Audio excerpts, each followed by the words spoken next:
Hello viewers, আমি রাশেদ। স্বাগত সবাইকে কোডিং উইথ রাশেদ ইউটিউব চ্যানেলের পক্ষ থেকে। আজ আমরা আমাদের এই ভিডিও টিউটোরিয়ালে HTML এর টেক্সট ফরম্যাটিং সম্পর্কে আলোচনা করব।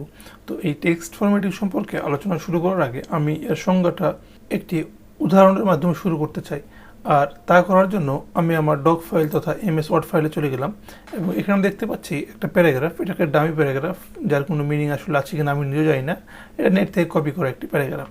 তো ধরুন আমরা এই প্যারাগ্রাফটা এখানে লিখতে চাই এবং এটা সুন্দর করে গুছিয়ে সাজিয়ে গুছিয়ে লিখতে চাই। তো সেক্ষেত্রে আমরা কী করি? প্রথমে মনে করেন যে এটা প্যারাগ্রাফের হেডিং, এই জিনিসটাকে আমরা একটু বড় করে নিই। যেহেতু এটা হেডিং, সো একটু বড় করতে হবে। সব জায়গায় হেডিং বড় হয়ে থাকে এবং এটা আমরা বোল্ড করে নিলাম। এবং আচ্ছা, এটা কেটে দিয়ে বড় হয়ে গেছে।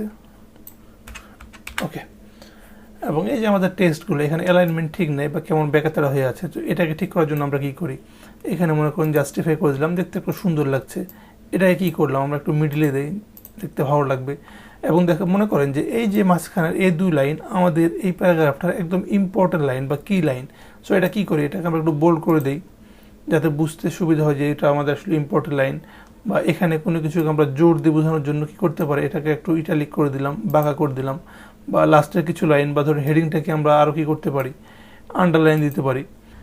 এই যে লাইন বোল্ড করা বা আন্ডারলাইন করা বা এই যে এখানে একটু ইটালিক করা, ব্যাখ্যা করা, এই কাজগুলো যখন আমরা আমাদের ওয়েব পেজে করবো বা ওয়েব ব্রাউজারে করবো, তখন এটাকে বলা হচ্ছে HTML টেক্সট ফরম্যাটিং। আশা করি বুঝতে পেরেছেন যে HTML টেক্সট ফরম্যাটিংটা কী। তো এই পেজটা আমাদের দরকার নেই, আমরা এটা কেটে দিচ্ছি। এবং এই HTML টেক্সট ফরম্যাটিং করার জন্য পপুলার যে ট্যাগগুলো আছে, অর্থাৎ সবচেয়ে বেশি যে ট্যাগগুলো আমাদের প্রজেক্টে ব্যবহার করি বা করতে হবে, সেই ট্যাগগুলো হচ্ছে যে এই ট্যাগগুলো। বি ট্যাগ, অর্থাৎ লেখাকে বোল্ড করার জন্য আসলে বি ট্যাগটা ইউজ করা হয়। স্ট্রং ট্যাগ লেখার গুরুত্ব বোঝানোর জন্য ব্যবহার করা হয়। বাট বি ট্যাগ এবং স্ট্রং ট্যাগের মধ্যে কিছু পার্থক্য আছে। তো আপনি দেখতেও তো একই মনে হবে যে দুটো তো বোল্ডই হচ্ছে, বাট এটা মানে তাহলে পার্থক্য কী? একটা পার্থক্য আছে, আমরা একটা প্র্যাকটিক্যালি দেখব। একইভাবে ইটালি করার জন্য আই ট্যাগ ইউজ করা হয় এবং অর্থাৎ কোনো ট্যাগকে জোর দিয়ে বলানোর জন্য, মানে কোনো লেখাকে জোর দিয়ে বোঝানোর জন্য ট্যাগটি ইউজ করা হয়। এখানে লেখা আছে সুপার স্ক্রিপ্ট। এই যে ছোট্ট একটা 2 দেখতে পাচ্ছেন, A+B স্কোয়ারের উপরে যে 2, এই যে এখানে উপরে উঠানোর জন্য আসলে সুপার স্ক্রিপ্ট বা SUP এটা একটা ইউজ করা হয়। এবং সাবস্ক্রিপ্ট যেটা আছে SUB, তার শর্ট ফর্ম। এই যে H2O লিখেছি আমরা, ছোট্ট নিচে 2 লিখছি এইচের নিচে। এই 2টা লেখার জন্য বা নিচে এইচের নিচে এই লেখাটা আনার জন্য সাবস্ক্রিপ্ট ব্যবহার হয়।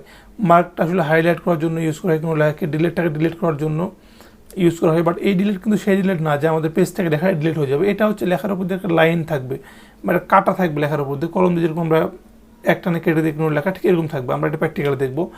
স্মল কোনো লেখাকে ছোট করার জন্য আসলে স্মলটা একটা ইউজ করা হয়। ও ইনসার্ট মানে ছাড়া পড়ে গেছে। ইনসার্ট ট্যাগ আসলে কোনো একটা লেখাকে ডিলিটের পরিবর্তে যে একটা আমরা মানে কাটার পরিবর্তে নতুন যে একটা লেখা ওখানে শো করবো, সেই লেখাটা শো করার জন্যই মূলত ইনসার্ট ট্যাগটা ইউজ করা হয়। এটা আমরা প্র্যাকটিক্যালি কিছুক্ষণ পর দেখবো, তখন বিষয়টা ক্লিয়ার হয়ে যাবে।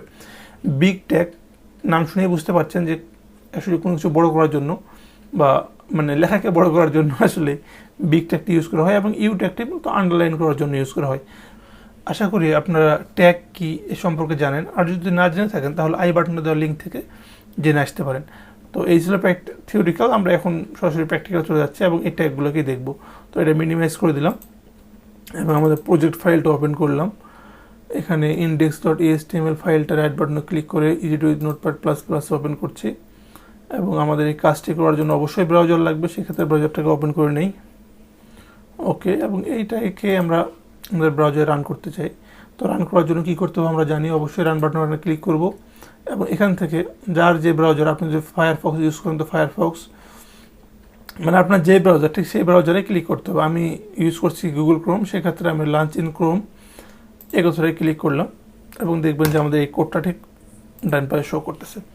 তো প্রথমে আমরা শুরু করবো বোল্ড ট্যাগ দিয়ে। বোল্ড ট্যাগের কাজটা কি আসলে কি, মনে করুন যে আমরা এই টেক্সট থেকে শুরু করে নিয়ে যে এখানে এ পর্যন্ত সিলেক্টেড অংশটা, মানে এই সিলেক্টেড অংশটাকে আমরা বোল্ড করতে চাই, সেক্ষেত্রে আমাদের বি ট্যাগটি ইউজ করতে হবে। আর বি একটি ডবল ট্যাগ। সো এখানে আমরা বি ট্যাগটি শুরু করলাম এই জন্যই। ওকে। এবং ঠিক এই যে যতটুকু বোল্ড করতে চাই, মনে করুন যে আমরা এই লেখা পর্যন্ত বোল্ড করতে চাই, এখানে আসে বি ট্যাগটাকে আমরা শেষ করে দেব। সরি। এখন যদি আমরা সেভ দেই, পেজটাকে রিলোড দেই, দেখবেন যে এতটুকু লেখা আসলে বোল্ড হয়ে গেছে। বাট বি এর পর আমাদের ছিল স্ট্রং ট্যাগ, সো আমরা স্ট্রংটা লিখলেই STRONG স্ট্রং ট্যাগ, এবং এই বি এর এখানেই আসলে স্ট্রংটা শেষ করে দেই, স্ট্রং ট্যাগ, এবং এটা সেভ দেই এবং রিলোড দেই, দেখবেন যে কোনো পরিবর্তন নাই, ঠিক বোল্ড ট্যাগের মতো এটা বোল্ড হয়েই আছে। বাট এই বোল্ড ট্যাগ আর স্ট্রং ট্যাগের মধ্যে একটা পার্থক্য আছে। এই স্ট্রং ট্যাগ কোনো লেখাকে গুরুত্ব সহকারে বোঝানোর জন্য ব্যবহার করা হয়।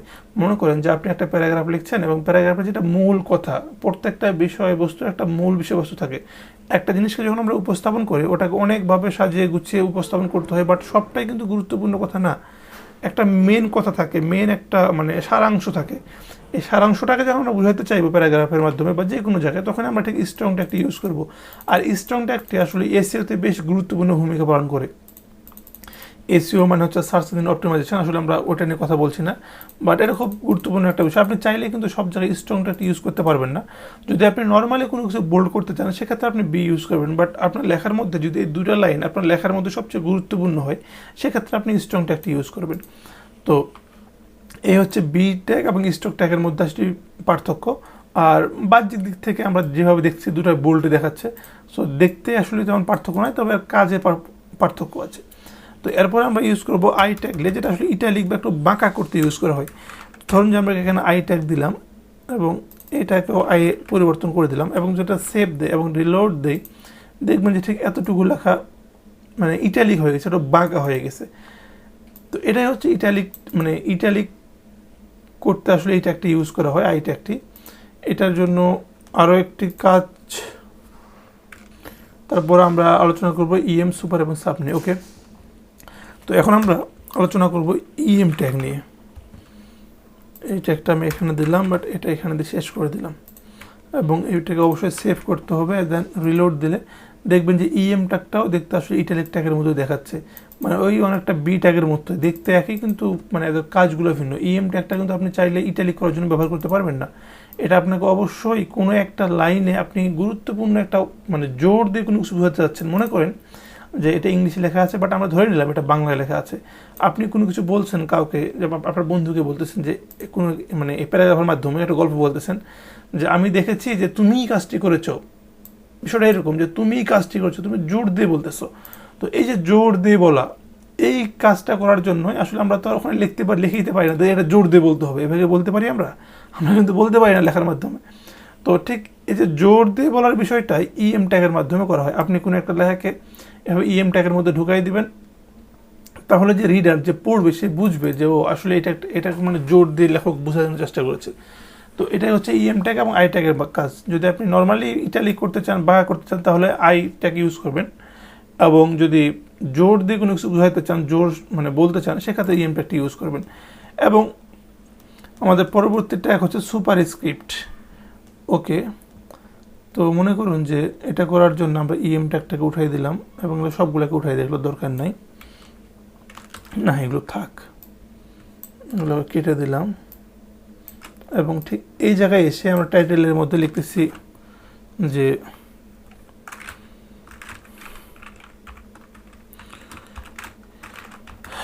এ প্লাস বি আর উপর একটা স্কোয়ার থাকবে। এখন এটা যদি রিলোড দেয় দেখবেন যে তেমন কিছু না, নর্মালি আছে, বাট আমরা চাই এই যে এই স্কোয়ারটা আসলে এটা কীভাবে থাকে, এটা কিন্তু এইভাবে থাকে না, এটা থাকে কি এই একটু উপর দিকে। তো এটাকে ঠিক উপরের দিকে ওঠানোর জন্যই আমরা সুপার স্ক্রিপ্ট ট্যাগ বা সংক্ষেপে হচ্ছে SUP এই ট্যাগটা ইউজ করে থাকি। তো এই টুটাকে অবশ্যই SUP এই ট্যাগের মাঝে রেখে দিতে হবে, তাহলে দেখবেন যে এটা উপরে শো করতেছে। এখন যদি পেজটা আমরা রিলোড দেই দেখবেন যে টুটা উপর দিকে উঠে গেছে। তো এটাই হচ্ছে এই সুপার স্ক্রিপ্ট ট্যাগের কাজ। সাব স্ক্রিপ্ট ট্যাগের কাজ কি? সাব স্ক্রিপ্ট ট্যাগের কাজ হচ্ছে নিচের দিকে শো করা, যেমন আমরা পানির সংকেত লিখি H2O। আচ্ছা পানি বাদ দেন, মনে করেন টুটাকে নিচে লিখবো, কোনো লেখাকে একটু নিচের দিকে নিয়ে আসবো, তাহলে এখানে SUP এর জায়গায় শুধু সাব স্ক্রিপ্ট বি হবে, SUB। এটাকে আমরা মনে করুন যে এখানে দিয়ে দিলাম বি এবং সেভ দিলাম। পেজটাকে রিলোড দিলে দেখবেন দুটোর নিচে নেমে চলে আসছে। ওকে, এটাকে আমরা একটু পাশাপাশি লিখি, তাহলে বিষয়টা আরও ক্লিয়ার বোঝা যাবে। তো এখানে রিলোড দিয়ে পেস্ট করলাম এখানে, আর এখানে একটু পি করে দেই। ওকে, সেভ দিলাম পেজটা রিলোড দিলে দেখবেন যে এই যে এটার নিচে টুটা নিচে আসছে এবং টুটা উপরে আছে। এই হচ্ছে সুপার স্ক্রিপ্ট এবং সাব স্ক্রিপ্টের কাজ। এবং আমাদের পরবর্তী ট্যাগ হচ্ছে মার্ক ট্যাগ, ডিলেট, ইনসার্ট। ওকে, তো মার্ক ট্যাগের কাজ কি? এটা এভাবে থাক। মার্ক ট্যাগের কাজ হচ্ছে কোনো কিছুকে হাইলাইট করা। সো মনে করেন যে আমরা কোনো কিছু এই যে এতটুকু লাইনকে হাইলাইট করতে চাই, সেক্ষেত্রে কী করব? অবশ্যই এটাকে মার্ক ট্যাগের করবো, মার্ক মানে হাইলাইট করে দেবো আর কি, MARK। এটাকে দিলাম, মার্কটাকে এখান থেকে শুরু করলাম এবং এটাকে সেভ করে, সরি সেভ তো না, এখানে লাস্টে দিলাম, বানানটা ভুল হয়েছে, MARK হবে। ওকে, ট্যাগটাকে এখানে শেষ করে দিলাম, ইয়েস। এবং যদি আমি রিলোড দিই দেখবেন যে এতটুকু হাইলাইট হয়ে গেছে, মার্ক হয়ে গেছে আর কি। তো এটাই হচ্ছে মার্ক ট্যাগের কাজ। এবং ডিলেট এবং ইনসার্ট ট্যাগের কাজ আমরা এখন দেখব যে ডিলেট ট্যাগের কাজটা আসলে কি। ওকে, এই জন্য এখানে আমি 200 লিখে দিলাম এবং লাস্টে দিলাম 150। তো ডিলেট ট্যাগের কাজ কি? ডিলেট ট্যাগের কাজ হচ্ছে এটার ভিতরে লাইন থ্রো করা, তো একটানে কেটে দেয়, এটা হচ্ছে ডিলেট ট্যাগের কাজ। মনে করেন যে DEL কথাটা এখানে দিচ্ছি, ডিলেট ট্যাগের সংক্ষিপ্ত রূপ DEL, এবং ঠিক এই পাশে আমরা লিখে দিলাম DEL, আমি এটা ক্লোজ করে দেই। ওকে, সরি, ওকে। এবং যদি পেজটা রিলোড দেয় দেখেন যে 2-এর উপর দিয়ে একটা লাইন মানে কেটে দেওয়া আছে আর কি, এরকম। এটা হচ্ছে কেটে দেওয়ার কাজটাই মূলত ডিলেট ট্যাগের কাজ, যে এই কাজটা করার জন্য ডিলেট ট্যাগ ইউজ করা হয়। এবং ইনসার্ট যেটা INS যেটা একটা আমাদের আছে, সেটার কাজটা হচ্ছে পরবর্তী লেখাটাকে হাইলাইট করা, আন্ডারলাইন করা। যেমন মনে করুন যে INS, ওকে, একটু সরাইয়া দিলাম এবং এটা একটাকে শেষ করে দিলাম। ওকে, পেজটাকে রিলোড দেয়। এবার খেয়াল করে দেখেন যে 200 টাকার উপর দিয়ে না, 200 টাকার উপর দেখেন কেটে দেওয়া আছে এবং পরে 150 টাকায় আন্ডারলাইন করে হাইলাইট করা আছে। তো এই যে এখানে কি বোঝাচ্ছে, আমরা বিভিন্ন ই-কমার্স সাইটে দেখি কোনো একটা প্রোডাক্ট মনে করেন যে অতীতে 200 টাকা সেল হতো, বাট এখন 200 টাকা আর না, এটা এখন 150 টাকা সেল হয়। তো এই যে এই বিষয়টা কিন্তু ডিলেট ট্যাগ দিয়ে করতে হয়, বাট এটা কিন্তু আরও একভাবে করা যায়, যেটা আসলে প্রপার ওয়ে না। মনে করেন যে এই যে আন্ডারলাইন যেটা দেওয়া আছে, এটা আপনি যদি এখানে আস্তে করে একটা মানে ইনসার্টের বদলে ইউ দিয়ে দেন, মানে ইউ ট্যাগ, সরি, হ্যাঁ ইউ ট্যাগ দিয়ে দিলাম আমি, এটাকে একটু ওটাই দেখি, ছোটো করে দেখি, চলে আসুক। ওকে, ইউ ট্যাগ দিলাম এবং সেভ রিলোড দিলাম, দেখবেন সেম কাজটাই করতেছে, যেখানে কেটে আছে এটা আন্ডারলাইন হয়ে আছে। বাট এটা কিন্তু এইভাবে কখনোই আপনারা করবেন না, কারণ ইউ ট্যাগের কাজ আন্ডারলাইন করা, নট ইনসার্ট করার জন্য ইউ ট্যাগ ইউজ করা হয় না। আপনি যদি কোনো ই-কমার্স সাইট ডিজাইন করেন তখন অবশ্যই আপনি এটার জন্য ইনসার্ট ট্যাগ ইউজ করবেন। কিন্তু কাজ দেখতে একই, আবার দুটোই আন্ডারলাইনে দেখাচ্ছে, বাট মিনিংটা আসলে ভিন্ন। তো ইউ ট্যাগ মূলত ইউজ করে আন্ডারলাইন করার জন্য, আর এরকম ক্ষেত্রে আপনি অবশ্যই ইনসার্ট ট্যাগ ইউজ করবেন। শুধু লেখা না, মনে করেন যে কোনো একটা বই, যে আগে কোনো একটা ভার্সন আপনার কাছে ছিল, বাট ওটা এখন না, একটা নিউ ভার্সন বর্তমানে একটা আসছে, তো প্রথম বইয়ের নামটা আপনি ইউ দিয়ে কেটে দেবেন এবং পরের বইয়ের নামটাকে ঠিক এভাবে ইনসার্ট দিয়ে আপনি শো করাবেন। তো এইটাই হচ্ছে ইনসার্ট ট্যাগ এবং ডিলেট ট্যাগের কাজ। তো আর কি আছে, স্মল এবং বিগ ট্যাগ দুইটা ছাড়া পড়ে গেছে, তো আমরা এখন স্মল এবং বিগ ট্যাগ নিয়ে আলোচনা করব। তো এই ট্যাগগুলো আমি উঠাইয়ে দেই, এগুলোর আমার দরকার নাই আর। আচ্ছা, এখানে থাক, এটা মার্কটাকে আমি একটু কে করে দেই, এখানে রেখে দেই। ওকে, তো আপনারা অনেক সময় দেখবেন যে একটা ওয়েবসাইটে যে নর্মাল একটা লেখা আছে, লেখার পর মাঝে দেখুন ছোটো হয়েছে লেখাটা, এই যে মাঝে একটা লেখা ছোটো হয়ে যাওয়া, এই জিনিসটা আসলে স্মল ট্যাগ দিয়ে করা হয়। তো আসলে এটা প্র্যাকটিক্যালি দেখি, তাহলে আমরা ভালো বুঝবো। SMALL, এবং এখানে স্মল ট্যাগটা দিয়ে দিলাম SMALL। ওকে, সেভ দিয়ে রিলোড দিলাম। এখন আপনি দেখেন এই যে এতটুকু লেখা কিন্তু নর্মাল ফ্লোতেই আছে, এখান থেকে আবার নর্মাল ফ্লোতে আছে, মাঝখানে যে দুইটা ওয়ার্ড এটা কিন্তু ছোটো হয়ে গেছে। এই কাজটা করার জন্য আসলে স্মল ট্যাগটা ইউজ করা হয়। এবং বিগ ট্যাগের কাজ কি, অবশ্যই আপনারা বুঝে ফেলেছেন যে স্মল যদি ছোটো করা হয়, বিগ দিয়ে তুলনামূলক একটু বড় করা হয়। তো এর বিপরীত, স্মলের বিপরীত ট্যাগ হচ্ছে বিগ। তো আমরা যদি এখানে বিগ লিখে দেই, ওকে, বিগ দিয়ে সেভ করলাম, পেছনে রিলোড দিলাম, দেখবেন যে নর্মাল ফ্লোর থেকে জোড়া লেখা একটু বড় হয়ে গেছে তুলনামূলক। তো এই হচ্ছে স্মল ট্যাগ এবং বি ট্যাগের কাজ। HTML ফরম্যাটিং করার সময় আমাদের এই ট্যাগগুলো যখন আমরা লিখবো, তখন একটা জিনিস আমাদের খুব ভালো করে মানে স্মরণ রাখতে হবে, যে ট্যাগগুলো সবসময় তাদের ট্যাগের মাঝেই শেষ করব। অর্থাৎ এই যে আমরা এখানে ধরুন যে আমরা বিগ ট্যাগটি এখানে লিখেছি, সেটা হচ্ছে পি ট্যাগের মাঝে লিখেছি। বাট আমরা যদি এইটাকে এখন মনে করেন ইটালিক করতে চাই, অর্থাৎ একটু বাঁকা করতে চাই, সেক্ষেত্রে আমরা কী করি নর্মালি, আমরা যেটা নর্মালি করবো সেটা হচ্ছে যে এভাবে এটাকে ইটালিক করবো এবং পেজটা সেভ দিয়ে যদি রিলোড দেই, দেখবেন যে এটা একটু ইটালিক মানে বাঁকা হয়ে গেছে। এটা হচ্ছে প্রপার নিয়ম। কিন্তু আপনি যদি এখন মনে করেন যে এই ইটালিক ট্যাগটা, এটাকে আমি ঠিক এই যে বিগ ট্যাগের মাঝে শুরু করলাম এবং এই বিগ ট্যাগের মাঝে এসে মানে বাইরে দিয়ে দিলাম, তারপর দেখবেন যে সেভ করে রিলোড দিলে বিষয়টা কাজ করছে। বাট এটা কিন্তু আসলে প্রপার নিয়ম নয়। এরকম করে যখন আপনি 2টা বা 3টা ট্যাগ লিখবেন, দেখবেন এগুলো ঠিকঠাক কাজ করবে না। তো আমরা সবসময় ট্যাগগুলোকে একদম সাজিয়ে গুছিয়ে লেখার চেষ্টা করব। এবং ধরুন যে আমি এটা কেটে দিই সবগুলো, একটা লাইন শুধু রাখি, তাহলে আমাদের একটু কাজ করতে সুবিধা হবে। ওকে, এটাকেও কেটে দিলাম এবং এটাকে ঠিক এই জায়গায় রেখে এটাকেও কেটে দিলাম। ওকে, এক লাইন করে ফেললাম। আচ্ছা, মনে করুন যে আমরা ঠিক এই জিনিসটাকে প্রথমে বোল্ড করতে চাই, সেক্ষেত্রে কী করবো, অবশ্যই পি ট্যাগের মধ্যে বি ট্যাগকে লিখতে হবে। সেক্ষেত্রে আমি এটাকে বোল্ড করলাম এবং এটাকে অবশ্যই পি ট্যাগের মাঝেই শেষ করব, অর্থাৎ এখানে আমরা এটাকে শেষ করে দেবো এবং এটাকে যদি বি দেই, দেখবেন যে আমাদের এই ট্যাগটা মানে ট্যাগ বলছি আবার, এই লেখাটা বোল্ড হয়ে গেছে। বাট বোল্ড তো করতে চাই, সাথে আমরা এটাকে আন্ডারলাইনও করতে চাই। সেক্ষেত্রে কী করব, আমরা কিন্তু এটার বাইরে আবার আন্ডারলাইনভাবে লিখবো না, আমরা কোথায় লিখবো, ঠিক এই জায়গায় লিখবো আন্ডারলাইন। মনে করেন যে আমি এখানে ইউ দিলাম। ওকে, আমরা এই 2টা ওয়ার্ডকে আন্ডারলাইন করতে চাই, সেক্ষেত্রে ইউ দিয়ে দিলাম এবং এটাকে সেভ দিয়ে পেজটা রিলোড করলাম। আপনি দেখেন আমি কিন্তু ইউটাকে এই বি ট্যাগের মাঝেই লিখেছি আর কি।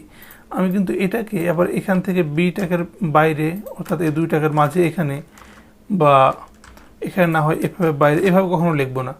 আমরা সবসময় খেয়াল রাখবো যে ট্যাগগুলা ঠিক মানে যে ট্যাগের মাঝে ইউজ করব, ঠিক সেই ট্যাগের মাঝেই ওটা শেষ করব বা ক্লোজিং ট্যাগটি ইউজ করবো আর কি। তো আশা করি বিষয়টা বুঝতে পেরেছেন। এক্ষেত্রে আমি ইউ ট্যাগটাকে ঠিক আবার ভিতরে নিয়ে এসে পেস্ট করে দিলাম। ওকে, এখানে, এবং সেটা আন্ডারলাইন হয়ে যাবে আবার, আমরা জানি এটা আবার ঠিক আন্ডারলাইন হয়ে গেছে। আমরা একটু দেখে নিই কিছু ছাড়া পড়লো নাকি। আর HTML টেক্সট ফরম্যাটিং ক্ষেত্রে সবচেয়ে বেশি এই ট্যাগগুলো ইউজ করা হয়। আপনি যদি এতটুকু মাথায় রাখতে পারেন, 11 ট্যাগ যদি মাথায় রাখতে পারেন বা মনে রাখতে পারেন, তাহলে এর চেয়ে বেশি ট্যাগ আসলে নর্মালি ইউজ হয় না ফরম্যাটিংয়ের ক্ষেত্রে। আর যে 2-1টা হয়তো বা আসতে পারে, সেগুলো আমরা প্র্যাকটিক্যালি যখন করবো প্রয়োজন বিষয় জেনে নেব।